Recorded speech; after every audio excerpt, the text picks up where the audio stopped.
sing along, bring up your next song. Your friend and mine. Your friend. Wearing the same shirt as 9 other copywriters. Check it out, the Plaid brothers over there. Yeah, that's you guys. Not paying attention. Not playing the Angry Birds. All right. This guy with us here. Bryan Davis, everybody.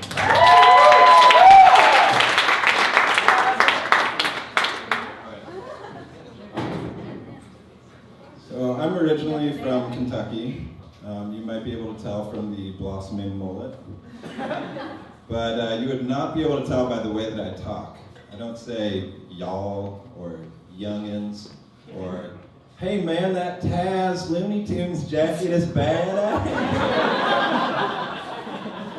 No one in my family actually talks like this, but my sister does talk kind of funny in a different way.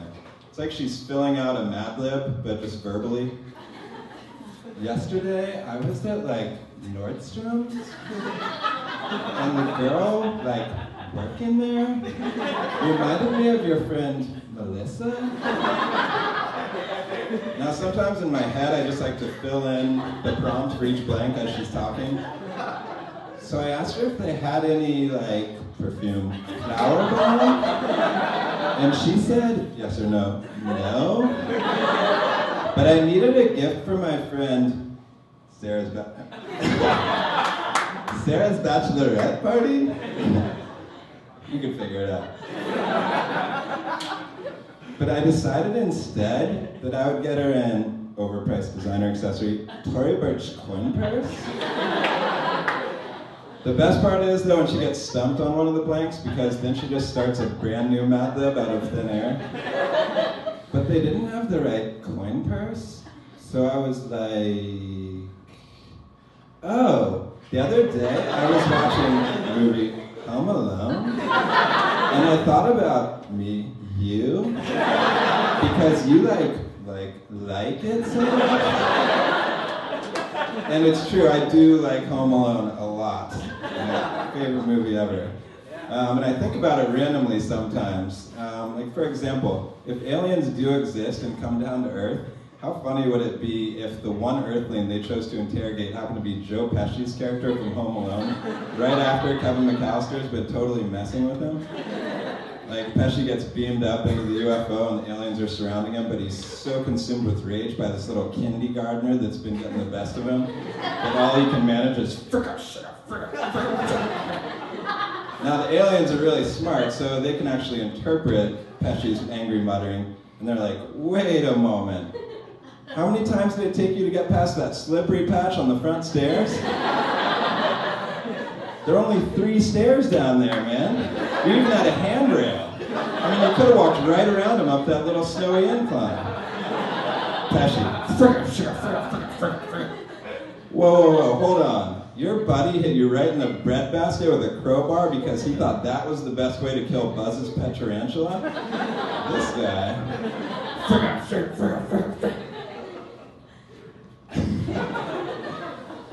Hold on, man. You're seriously this upset about having goose down feathers blown in your face by a floor fan? Alright, come on you guys, let's get out of here. We gotta get those Olsen twins and get back to the home planet.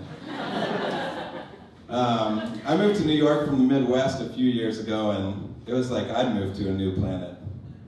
You know?